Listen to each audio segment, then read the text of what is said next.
Mababakuran na ng MMDA ang yellow lane sa EDSA para matiyak na doon lang dadaan ang mga pampasaherong bus. Ang mga bus namang biyaheng probinsya, pinayagan ang dumaan sa mga flyover sa mga piling oras. Gayunman, kaninang umaga, problema pa rin ang usad pagong na daloy ng trapiko. Mula sa Quezon City, nakatutok live si Steve Dailisan. Steve? Mel, rush hour na ngayon, pero kapuna-puna na napakaluwag pa rin itong ating pinwestuhan sa southbound lane nito, Mel, ng east sa Quezon Avenue. Pero kanina, Mel, ay napakasikip ng daloy ng trapiko rito. Bigla lamang siyang lumuwag nung simula ng pumwesto yung mga traffic constable ng MMDA. Slow-moving naman itong northbound lane dito sa may EDSA Quezon Avenue. Mag-aalas 6 kanina, Mel, ng ating ikutan yung kahabaan ng Quezon Avenue, yung Manila-bound direction, maluwag. Pero yung papunta sa Quezon City Circle at pa-U-turn sa ilalim ng Quezon Avenue flyover, nako, pila-pila po yung mga sasakyan dyan. Sabi ng MMDA, Mel, mas mabuti na raw yung sitwasyon ngayong araw kumpara kahapon, pero tila hindi kumbinsido dyan yung mga nakausap nating bus driver, pati na yung kanilang mga pasahero na kanina sumakit pa rin yung ulo nung kasagsagan ng rush hour. Mismong si MMDA Chairman Attorney Francis Tolentino na ang nagmando sa trapiko sa EDSA Quezon Avenue flyover kaninang umaga matapos ulanin ng batikos ang traffic na nilikha ng pag-iigpit sa Yellow Lane Ordinance kahapon. Nung ulay maluwag ang daloy ng mga sasakyan, pero nang magsimula ng rush hour, usad pagong na naman ng mga motorista. Agad ikinasa ng MMDA mga traffic cones bilang tanda ng hati ng flyover at bus lane, pero nagtuloy-tuloy pa rin ang mabagal na usad ng mga sasakyan. Wala nang ginawang maganda yung mga yan. At mga marunong sila, wala naman silang alam dito pagkas ng trapiko eh. Kita mo yung ganyan, yung boss, yung private. Kakaripas yan. Paano yung mga commuters? Walang kotse nang maasa dyan sa bus. Kung tutusin, hindi naman na daw kailangan pang maglagay ng mga traffic cones na gaya nito. Dahil malino naman daw yung linyang nag-aatis sa pagitan nitong flyover at yung mismong bus lane. Ang kaso, sadyang meron daw talagang mga walang disiplinang motorista na kahit yung pagitan na lamang nitong traffic cones, dinaraanan pa. Kaya ang solusyon ng MMDA dyan, magkabit na lamang itong mga tinatawag na wire mesh o parang fence para nang sa gayon masiguro na hindi na makakalabas sa bus lane ang mga pampasaherong bus. Simula rin ngayong araw, pinayagan na mga provincial bus na dumaan sa mga flyover mula alas 6 hanggang alas 10 ng umaga at alas 5 hanggang alas 9 ng gabi. Pero ilan sa mga provincial bus kanina, nagpilit pa ring sumampa kahit tapos na ang window hour. Natiketan tuloy. Familiar na sir, pero galing nga kami probinsya. Hindi pa naman namin alam na ibawal na pala. Ano yung nasa batas natin ngayon, yun lang din po kami. Sa obserbasyon ni Tolentino, mas bumuti raw ang sitwasyon ngayon kumpara kahapon. Pinapostihan na rin kasi nila ng mga enforcer mga U-turn slots sa ilalim ng Quezon Avenue flyover. Mas iigi pa raw ang sitwasyon sa sandaling maplansya na ang Organized Bus Route System Dispatching. Sobra-sobra daw kasi ang dami ng mga bus kumpara sa pasahero. Target ding mawala sa kalye ang mga colorum. May operation din tayo ng colorum ngayon. Aayusin namin yung dispatching system sa Fairview, sa Alabang, sa Monumento at sa Baclaran. Nang sa ganun, hindi sila sabay-sabay dito. Wala na sigurong magrereklamo nun. Ang nakikita ko rito pag wala nagbabantay, lumalabag na sila. Operasyon lang ng mga bus operators at sa hanay naman namin, siguro strict implementation. Patuloy na inaaral ng MMDA kung nakatulong o nakalala sa daloy ng trapiko ang pag-iigpit sa paggamit ng bus lane. Muling inurasan ngayong araw ang biyahe sa bus mula Monumento hanggang Ross Boulevard na karaniwang tumatagal ng 1 oras at 20 minuto. Mel, ang payo ng MMDA sa mga pampribadong sasakyan, sakali po na makaranas kayo ng pagbibigat ng daloy ng trapiko dito sa EDSA, gamitin niyo po yung mabuhay lane at yan ay nagsisimula sa may bahagi ng North Avenue. Bukas, Mel, ay magpupulong ang MMDA kasama nila yung mga bus operator para nang sa ganon ay bigyan sila ng kaliwanagan kaugnay sa ipinatutupad na Yellow Lane Ordinance dito pa rin sa EDSA para nang sa gayon wala na raw maging question sa sandaling simula na ang paniniket sa darating na Biyernes. Mel. Pero teka, Steve, paalala mo, ano nga yung mabuhay lane, Steve? Mel, yung mabuhay lane, yan yung parang shortcut na nagsisimula sa North Avenue. Pwede kang, kung ikaw galing ng EDSA North Avenue, pwede kang kumanan sa West Avenue, dire-diretso yan. Pwede kang umikot hanggang palabas ng Timog. Pagkatapos dadaan ka ng Tomas Morato, pwede ka na dumiretso ng San Juan, pwede ka na dumiretso ng Mandaluyong at hanggang Makati. So in short, kung gusto mong iwasan yung mabigat na daloy ng trapiko dito naman sa EDSA, pwedeng magandang alternatibo yan, Mel. Good luck to you. Kasi matraffic din doon eh. Maraming salamat sa'yo, Steve Dailisan. Mga kapuso, baka hindi nyo pa alam, ikinatuwa ng mga driver ng bus pati ang mga konduktor ang pangsamantalang pagpapatigil ng Korte Suprema at yan ay sa pagpapatupad ng tinatawag ng fixed salary o buwan ng sweldo. Mula sa lungsod ng Quezon, nakatutok live si Susan Enriquez. Susan? Mike, ikinalungkot ng MMDA at ng LTFRB ang desisyon ng Korte Suprema pero ikinatuwa ito ng ilang mga bus driver at konduktor na nakapanayam natin. The court issued a status quo ante order and required respondents Dole and the Land Transportation, Franchising and Regulatory Board to file their comment within 10 days from notice. Dagok para kay MMDA Chairman Francis Tolentino ang ipinalabas na status quo anti-order ng Korte Suprema sa pagpigil ng implementasyon ng fixed salary. Ito raw sana ang isang paraan para madisiplina ang umano'y mga barumbado sa kalsada. Dagok sa public safety kasi karera na naman sila.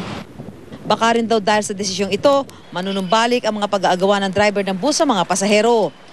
Malaking kabawasan sana sa aksidente.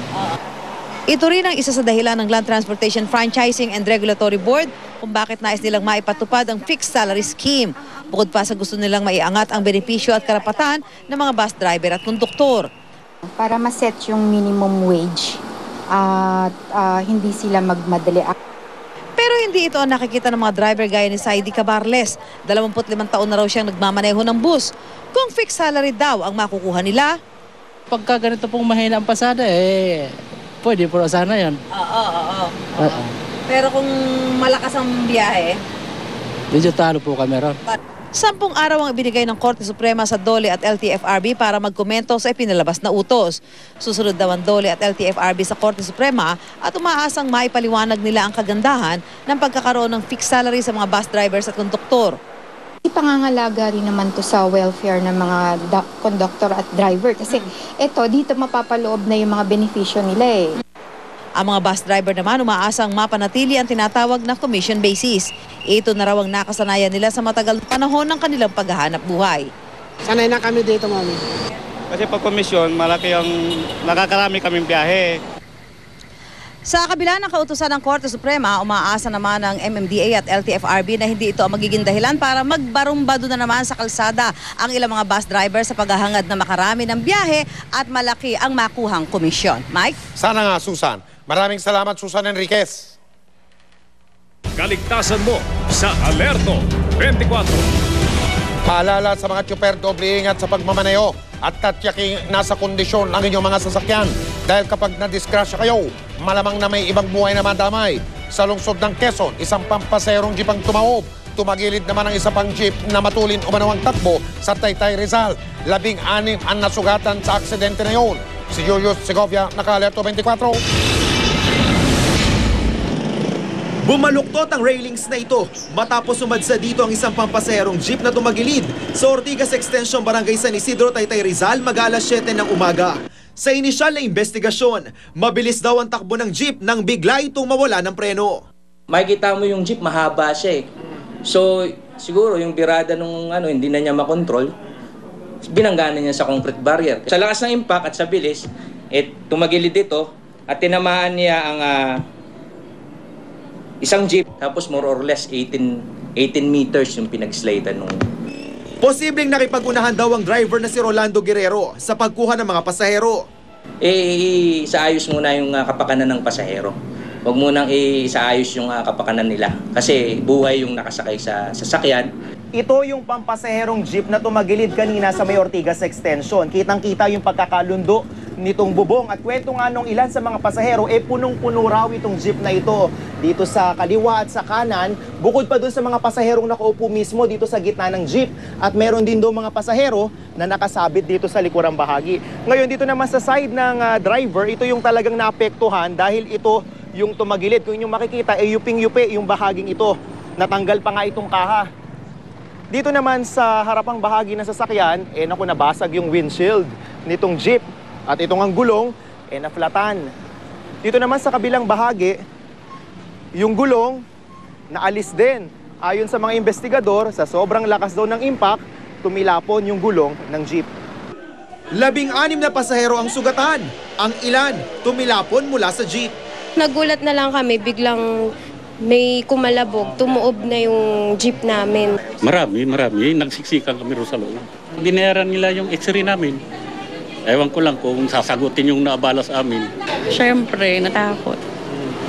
Yun.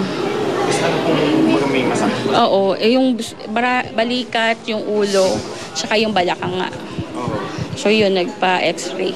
Tumilapon na yung ibang pasahero doon sa yung nakasabit. Pati yung may nahagip siya, isang... Jeep ang araw? Oo. Balik dalawang jeep nahagip niya. Aminado naman ang driver na puno ng pasahero ang kanyang jeep. Kaya di na raw niya kailangan pang huminto para magsakay. Tulad ng sinasabi ng pulisya. Talagang nawalan daw siya ng preno. Pamilya ko nga, iniingatan ko ang ibang tao pa kaya. Diyan kami nabubuhay, diyan sila ang bumubuhay sa akin. Bakit hindi ko naman kagustuhan yung nangyari? Talagang aksidente. Sasagutin naman ng operator ng jeep ang gastusin sa pagpapagamot. Pero umalma siya sa pag-ako ng responsibilidad sa aberyang idinulot ng aksidente. Pinababayaran kasi ng mga biktima ang sanay kikitain nila sa opisina. Marami kasi sa kanila, hindi nakapasok sa trabaho.